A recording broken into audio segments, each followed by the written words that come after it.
नमस्कार सांग मैंने मुकादमिनी आपणकर सांग और मोटिवेशनल स्पीकर आज पुणी थे गोटे नुआ भिडियो आपण सामना को आसी सांग मैंने आम समस्त जीवन में धन जी गुरुत्वपूर्ण स्थान निए संपर्क से गुरुत्वपूर्ण स्थान नहीं था किंतु ये संपर्क मान किसी एमती लोक था जो मैंने सब बड़े आमर दोष खोजती आमको दोष दियंती आमर भूल खोजबार लगी था आम जेते जहाँ कर जाऊना कहीं एमती कि निज जीवन देदेले एमाने किसी ना किसी भूल बाहर करते दोष दे था आमको तल को नबार प्रयास करते आम गोड़ धरी तल को टाणी था यही लोक मान आम किपर हैंडल करवा किपर आम एम व्यवहार रखा जहाँ फल आमर जीवन प्रभावित होब ना आम दुखी हवा ना आम तल को खसवा ना उन्नति रे आगे चलवा ताहले यही कथा को वीडियो रे जानिबा सुनिबा बुझिबा और निज जीवन रे व्यवहार कर निजको सुखी और उन्नत करवा ताहले चलंतु समय नष्ट न करी वीडियोटी को स्टार्ट करवा सांगमाने साधारणतः आम जेतले रास्ता रे गाड़ी चलाउछे ट्रैफिक रूल को मानि चलुछे ट्रैफिक रूल को मानुछे माने जेतले रेड लाइट जलुछि सेतले आमे गाड़ी चलेवा बंद करी ब्रेक दे अपेक्षा करुछे जेतले ऑरेंज लाइट जलुछि सेतले देखी चाही धीर स्थिर आग को बढ़ुछे जेतले ग्रीन लाइट चलुछि सेतले किछि न भाबी बहुत ही स्पीड रे आग को बढ़िबार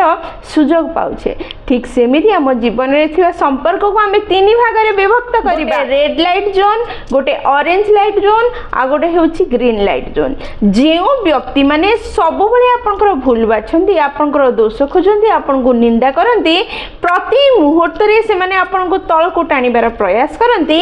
सेही भली व्यक्ति मानन को आपन रेड लाइट जोन रे रखंतु जहाँ सह आपन बिल्कुल भी एडजस्ट हो परिबे नहीं कंप्रोमाइज करि परिबे नहीं कंप्रोमाइज कले मध्य कोनोसी फायदा हेबो नहीं से माने से कंप्रोमाइज रो मध्य किछि ना किछि भूल बाहर करिवे एवं आपन को दोष देबे सेही भली व्यक्ति मानन को रेड लाइट जोन रे रखंतु जेउ मानन को सह आपन एडजस्ट हो परिबे नहीं से मानन को रेड लाइट जोन रे रखिबा परे आपण तांको टोटली इग्नोर करिवा आरंभ करंतु सेमानंक विषय रे भाबंतु नहीं से माने कोन कहउछन्ती सुनंतु नहीं सेमानंक विषय रे किछि जदी भाबिबे आपण निजको प्रभावित करिवे निजर क्षति करिवे सेमानंको टोटली इग्नोर करंतु एवं रेड लाइट जोन रे रखंतु जेउ माने रेड लाइट जोन रे रहिले से माने टोटली इग्नोर हेबार योग्य अटंती सेकेंड रे ऑरेंज लाइट जो माने दोष तो दियंती किंतु बेले बेले प्रशंसा मध्य करंती किछि समय से माने भल व्यवहार करंती भल रे मिसंती कथा हुंती प्रशंसा मध्य करंती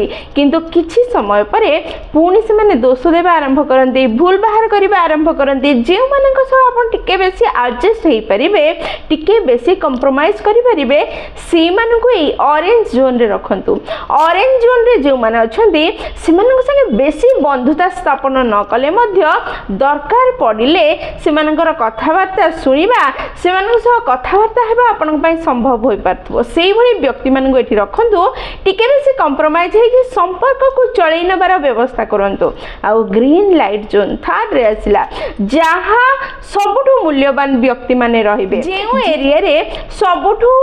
मूल्यवान सबुठु भलो सबुठु गुरुत्वपूर्ण व्यक्ति माने रहिबे जेउ माने सब बळे आपन को एप्रिशिएट करूछंती जेउ माने हारि जिबा समय रे आपन को मन रे विश्वास को सृष्टि करि पारुछंती आपन को मोटिवेट करि पारुछंती आपन को उन्नति आड़ को जिबा पई आपन को प्रवर्तौछंती जेउ माने हारि जिबा समय रे आपन को दोष खोजिबा बदल रे आपन को सहारा होई छिडा होछंती सेई मानन को ए ग्रीन जोन रे रखंतु जे कोनसी व्यक्ति हे पारे आपन को जीवन साथी हे पारे आपन को सांग हे पारे आपन को बापा मा हे पारंती बा आपनकर संतान मध्य होई पारंती जे भी होना काहेकि जे आपन को बुझी पारुछि आपन कहिबा पूर्वरु आपनकर मन भाव को जानि पारुछि आपनकर सुख रे दुख रे सब परिस्थिति रे आपन को पाखरे अछि आपनकर साथी रे अछि आपन को सहायता करछि से माने ए ग्रीन लाइट जोन रे रहिबे जेउ मानक सह आपन मैक्सिमम समय बितेइबे जदी भूल रे ए ग्रीन जोन रो लोक मानक सह आपनकर मन मुताबिक हो जाउछि झगड़ा हो जाउछि मन मिसुनी ताहले आपण निजे निजे आडू जाय क्षमा मागिबे एवं सेमानंगठु केबे दूर को जिबे नाही एई व्यक्ति माने ही ହେଉଛନ୍ତି ସେଇମାନେ ଯିଏ ଆପଣଙ୍କର ଜୀବନକୁ ଅତି ସୁନ୍ଦର କରିପାରିବେ, ଯିଏ ବିଫଳତାରେ ମଧ୍ୟ ଆପଣଙ୍କୁ ସଫଳ ହେବାର ଶକ୍ତି ଦେଇପାରିବେ, ଯିଏ ବିନା ଧନରେ ମଧ୍ୟ ଆପଣଙ୍କୁ ଧନୀ କରିପାରିବେ, ଯିଏ ଉନ୍ନତ କରିପାରିବେ। ସାଙ୍ଗମାନେ ବ୍ୟସ୍ତ ହୁଅନ୍ତୁ ନାହିଁ। ସମସ୍ତଙ୍କ ଜୀବନରେ କିଛି ଭଲ ଲୋକ କିଛି ଖରାପ ଲୋକ ଥାଆନ୍ତି। ଯଦି ଖରାପ ଲୋକ ନଥାନ୍ତି ତାହେଲେ ଭଲ ଲୋକର ମହତ୍ଵ ଆମେ ଜାଣିଥାନ୍ତେ କେମିତି? ତେଣୁ ବ୍ୟସ୍ତ ନ ହୋଇ ତିନିଟି କ୍ୟାଟେଗୋରୀ କରନ୍ତୁ। ପ୍ରତ୍ୟେକ କ୍ୟାଟେଗୋରୀରେ ଲୋକଙ୍କର ଗୁଣ ଏବଂ ପ୍ରକୃତି ଅନୁସାରେ ରଖନ୍ତୁ। ରେଡ୍ ଜୋନ୍ର ବ୍ୟକ୍ତିଙ୍କୁ ଟୋଟାଲି ଆଭଏଡ୍ କରନ୍ତୁ। ଅରେଞ୍ଜ ଜୋନ୍ର ଲୋକଙ୍କ ସହ ଟିକେ ଆଡଜଷ୍ଟ ହେଇକି ବେଶୀ ବନ୍ଧୁତା ନ ହଉ ପଛକେ ଚଳନୀୟ ସମ୍ପର୍କ ରଖି ଆଗକୁ ବଢ଼ିବାର ପ୍ରୟାସ କରନ୍ତୁ। ଏବଂ ଗ୍ରୀନ୍ ଜୋନ୍ର ଲୋକମାନଙ୍କ ସହ ସବୁ ସମୟ ବିତାନ୍ତୁ, ସବୁ ସୁଖ ଦୁଃଖ ସେୟାର କରନ୍ତୁ, ତାଙ୍କ ସହ ରୁହନ୍ତୁ ଯିଏ ଆପଣଙ୍କୁ ଅଧିକା ସୁଦୃଢ଼, ଅଧିକା ଦକ୍ଷ, ଅଧିକ ଉନ୍ନତ କରିପାରିବେ ଏବଂ ଜୀବନରେ ଥିବା ଅନେକ ସମସ୍ୟା ଦୂରେଇ ଯିବ। ଯେତେବେଳେ ଆପଣ ରେଡ୍ ଜୋନ୍ର ଲୋକମାନଙ୍କୁ ଆଭଏଡ୍ କରିବା ଆରମ୍ଭ କରିବେ, ସେମାନଙ୍କର କଥା ଶୁଣିବେ ନାହିଁ, ସେତେବେଳେ ଆପଣଙ୍କର ମାନସିକ ସ୍ଥିତି ଠିକ୍ ରହିବ, ଆପଣଙ୍କର ମାନସିକ ଅବସ୍ଥା ସୁଦୃଢ଼ ହେବ, ଆପଣ ନିଜ ଲକ୍ଷ୍ୟ ଦିଗରେ କାର୍ଯ୍ୟ କରିପାରିବେ, ନିଜକୁ ଆଗକୁ ନେଇପାରିବେ। ଗ୍ରୀନ୍ ଜୋନ୍ର ଲୋକମାନଙ୍କୁ ଯେତେବେଳେ ଅଧିକା ଗୁରୁତ୍ୱ ଦେବେ ନାହିଁ, ସେମାନଙ୍କର ନିନ୍ଦା, ସେମାନଙ୍କର ଭଲ ପାଇବାକୁ ଗୁରୁତ୍ୱ ଦେବେ ନାହିଁ, ସେତେବେଳେ ଆପଣ ନିଜ କାର୍ଯ୍ୟରେ ଫୋକସ୍ ହେଇପାରିବେ। କାରଣ କେତେବେଳେ ଯଦି ଭଲ କଥା କହୁଥିବେ, କେତେବେଳେ ନିନ୍ଦା ଦେଉଥିବେ, ଏଇସବୁରେ ଆମର ମାନସିକ ସ୍ଥିତି ଠିକ୍ ରହିନଥାଏ। ଯେତେବେଳେ ଗ୍ରୀନ୍ ଜୋନ୍ ଲୋକମାନଙ୍କ ସହ ଅଧିକା ସମୟ ବିତେଇବେ, ଆପଣ ଅଧିକା ମୋଟିଭେଟ୍ ହେବେ, ସେତେବେଳେ ଆଉ କହିବାର ହିଁ କଥା କ'ଣ ରହିବ? ଆପଣ ସଫଳ ହିଁ ସଫଳ ହେବେ, ଦକ୍ଷ ହିଁ ଦକ୍ଷ ହେବେ, ସୁଖୀ ହିଁ ସୁଖୀ ହେବେ। ଧନ ତ ଧନର କାର୍ଯ୍ୟ କରିବ, କିନ୍ତୁ ସମ୍ପର୍କ ମନକୁ ସୁଦୃଢ଼ କରି ଆପଣଙ୍କୁ ଉନ୍ନତ ଏବଂ ସୁଖୀ କରିଦେବ। ସାଙ୍ଗମାନେ ଏଇ କଥାକୁ ମନେ ରଖନ୍ତୁ, ଜୀବନରେ ଆଗେଇ ଚାଲନ୍ତୁ। ପ୍ରତ୍ୟେକ ବ୍ୟକ୍ତିକୁ ସୁଖୀ କରିବାର ଯେଉଁ ଚିନ୍ତାଧାରା ଆମ ସମସ୍ତଙ୍କ ଭିତରେ ଥାଏ,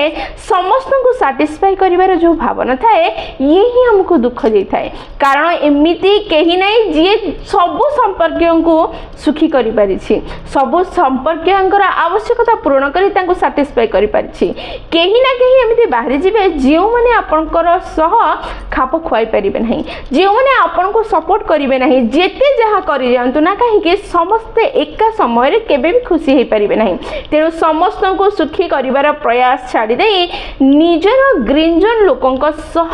ସମୟ ବିତେଇ ସେମାନଙ୍କୁ ସୁଖୀ କରନ୍ତୁ। ଜୀବନ ସରଳ ଆଉ ସୁନ୍ଦର ହେଇଯିବ। ଆଗେଇ ଚାଲନ୍ତୁ, ଜୀବନରେ ଆନନ୍ଦରେ ରୁହନ୍ତୁ। ସାଙ୍ଗମାନେ ଭିଡ଼ିଓଟି ଯଦି ଆପଣଙ୍କୁ ପସନ୍ଦ ଆସିଛି, ଆପଣଙ୍କ ହୃଦୟକୁ ଛୁଇଁଛି, ତାହେଲେ ନିଶ୍ଚୟ ଲାଇକ୍ ସେୟାର ଆଉ କମେଣ୍ଟ କରିବେ। ଯଦି ପ୍ରଥମ ଥର ଆପଣମାନେ ଆମ ନୟନିକା ମୋଟିଭେସନ୍ ଚ୍ୟାନେଲକୁ ଆସିଛନ୍ତି, ଚ୍ୟାନେଲଟିକୁ ସବସ୍କ୍ରାଇବ୍ କରିଦେବେ ଏବଂ ପାଖରେ ଥିବା ବେଲ୍ ବଟନ୍ ଦବାଇ ଅଲ୍ ନୋଟିଫିକେସନ୍ ସେଟ୍ କରିଦେବେ, ଯାହାଦ୍ୱାରା ଯେତେବେଳେ ବି ଆମେ ଭିଡ଼ିଓ ପୋଷ୍ଟ କରିବୁ ସର୍ବପ୍ରଥମ ନୋଟିଫିକେସନ୍ ଆପଣଙ୍କ ପାଖରେ ପହଞ୍ଚିବ ଏବଂ ଆମକୁ କନେକ୍ଟ କରିଦେବ। ତାହେଲେ ମୁଁ ରହିଲି ସାଙ୍ଗମାନେ, ପୁଣି ଥରେ ଦେଖା ହେବ ଗୋଟେ ନୂଆ ଭିଡ଼ିଓରେ ନୂଆ ଟପିକ୍ ସହ। ସେହି ପର୍ଯ୍ୟନ୍ତ ନିଜର ଧ୍ୟାନ ରଖନ୍ତୁ ଏବଂ ବହୁତ ଖୁସିରେ ରୁହନ୍ତୁ, କାରଣ ଖୁସିରେ ରହିବା ବହୁତ ଜରୁରୀ। ଜୟ ଜଗନ୍ନାଥ।